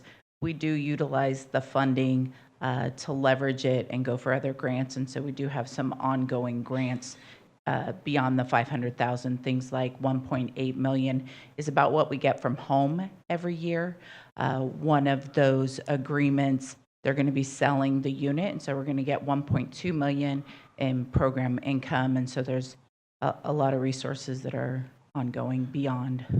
Okay, and for the notice of funding availability, what is the amount that we are about to fund? It's 8.5 million. It is a 2-year NOFA. We did not release a NOFA last year. Okay. And so the $500,000 that we're allocating in this upcoming budget is in addition to the $8.5 million that we are currently going to award. We would do a NOFA in the spring, next spring. For the half? Yeah. Okay. Okay, I'm going to make a referral that we look at, we figure out a way to increase the funding for our Affordable Housing Trust Fund. This has been a big win historically for the city of Bakersfield. It's been a big step forward for the city to actually have an Affordable Housing Trust Fund, to actually be able to make progress on this particular issue, and also the fact that we have opportunity to leverage our dollars, as Ms. De La Rosa mentioned, with state funding. I think up to $2 million. Is that correct, Jenny? A little bit more than that. Okay, perfect. So we've received so far in the last couple of years 5.1 million from Local Housing Trust Fund. We received 7.5 million from Home ARP. The 1.8 home that I mentioned that we receive about annually, 5.6 million in REAP, which was regional funding, 4.4 in permanent local housing allocation. Okay, great. And the specific point I'm trying to make here is that by us actually creating an affordable housing trust fund and actually allocating local dollars into that trust fund, we are competitive for actually match funding from the state. Is that correct? And we have seen a huge increase in affordable housing. So the prior RHNA, Regional Housing Needs Allocation, 9-year cycle, 792 affordable housing units were constructed. We have 486 under construction this year. And so a 9-year period, the prior 9-year period was 792. And through the Affordable Housing Trust Fund and the resources we've been able to utilize in the community, we'll have 486 just in 1 year under construction. Okay, which is great. We still have a crisis on our hands. We still have a lot of work to do in our community. There's still a lot of need out there, as was articulated by a lot of our advocates. So I'm actually going to support them and ask that we look towards ways in which we can enhance the trust fund. It feels like this may be another contingent project so that we can look at it in mid-year. And just to be transparent with the public, there's a lot of I think uncertainty in some of the revenue, and the city has proposed including certain line items under the category of contingency projects. And so what that means is that we will look at mid-year funding these projects should revenues meet our expectations. And so I want us to be very flexible here and see what we can do to enhance that trust fund, because it certainly is a priority of mine, and will remain a priority of mine as long as I'm up here.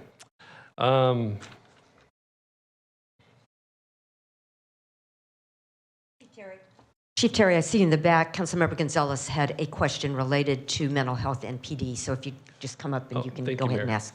Thank you.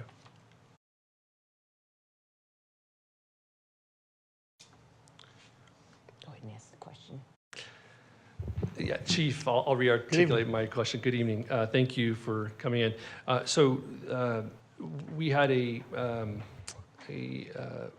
constituent who came to the podium and commented and relayed a story, an experience where someone was experiencing a mental health issue. They called for an emergency response, and a police officer responded. It was my understanding and expectation that we have our mental health professionals in the emergency call center that is able to respond to those types of calls, and that we coordinate with our county partners, county behavioral health, to respond so that we have an appropriate response to those particular issues. Can you describe to us, though, are there any limits to that program, and what are the hours, so I can get a better sense of what we actually are doing here? Sure, absolutely. Mayor, members of the council,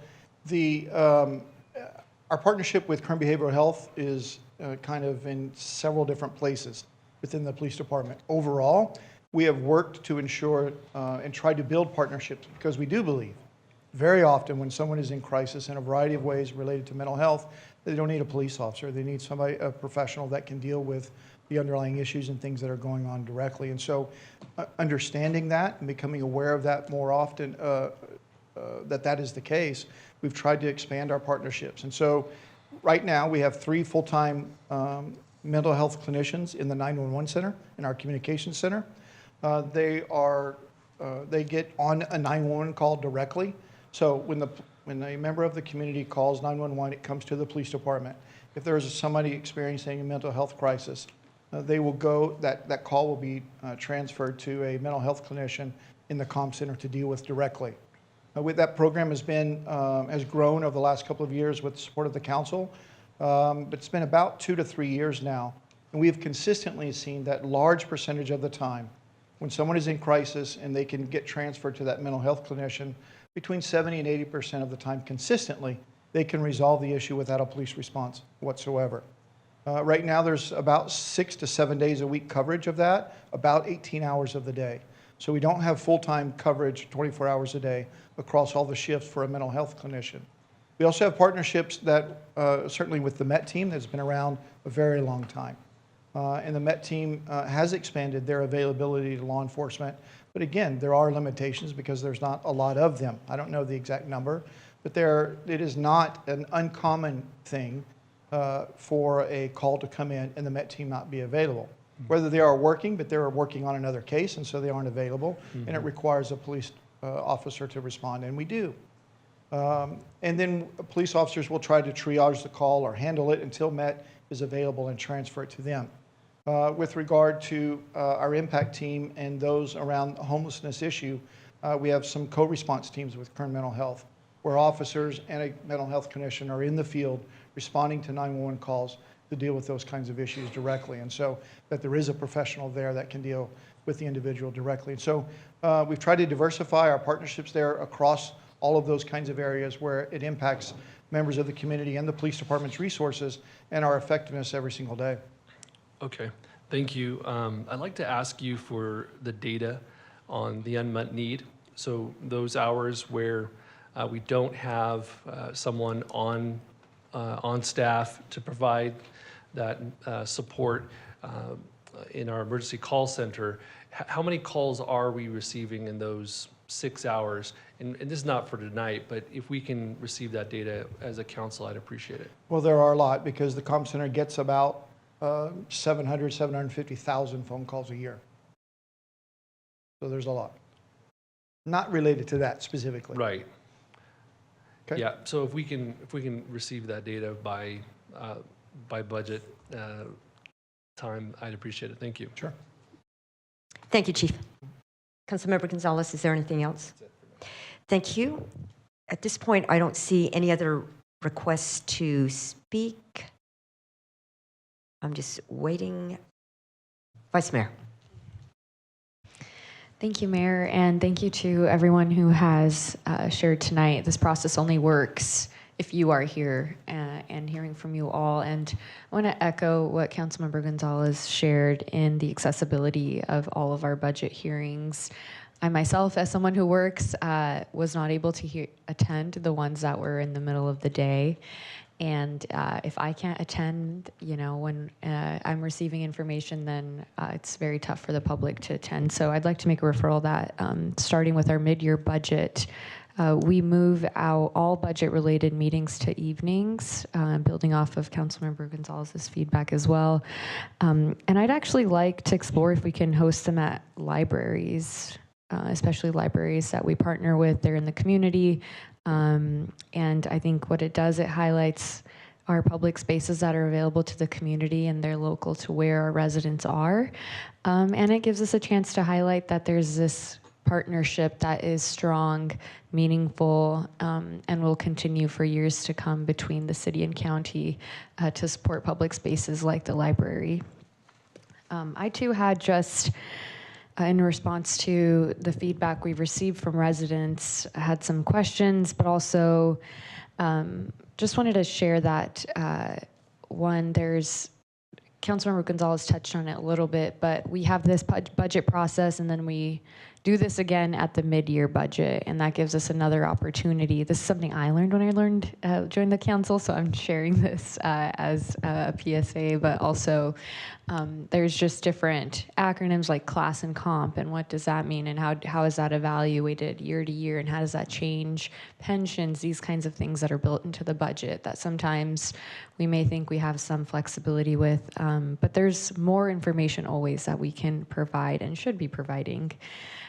I love the comment in terms of, there were a number of comments that highlighted a lot of the feedback that we've also been giving and trying to find a way to build in community priorities as well as council priorities across different wards. Each ward looks so different and has different needs. Ward 7 is growing south, and there's new homes and new schools and new parks.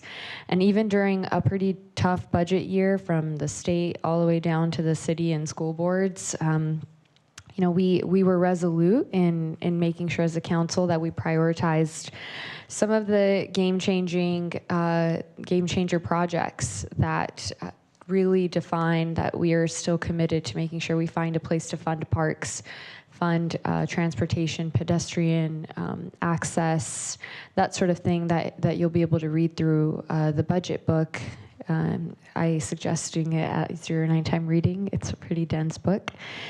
But we'll continue to do more. There's always room to do more and room to improve. And I think it starts with providing more information. There was a question about the legal fees within the Bakersfield Police Department. I think that is a piece of information and knowledge that would be good for us to just have some feedback on as to what is that dollar amount, what was it in the last budget cycle, and it's good for the public to know that is a responsibility that the taxpayer takes on. Within that, actually, that was probably my last question. There was some feedback. I don't want to repeat some of the stuff that Councilmember Gonzalez has also highlighted, but our investment in affordable housing and how we relieve and work to relieve the housing crisis at different levels, going to the experts like at the Open Door Network who are housing families as a unit and keeping folks together, also building new units. What a great number to know that we're building 486 units in 1 year and still more to go. But there's still more to do, more to come. And as our first hearing, I hope that you'll be back in 2 weeks to share some more feedback and just hear some of the more information that we'll be able to gather based on the feedback you've provided us today. Thank you. Thank you, Vice Mayor. I don't see any other requests to speak. Thank you so much. Tonight is not the night for council to take action. We'll be taking that up in 2 weeks during that council meeting during the deferred business section. So you're all welcome to come back. And now we will go on to our next item. Madam Clerk, next item, please. Council and mayor statements. Colleagues, any requests for statements? Seeing none, we stand adjourned at 7:19.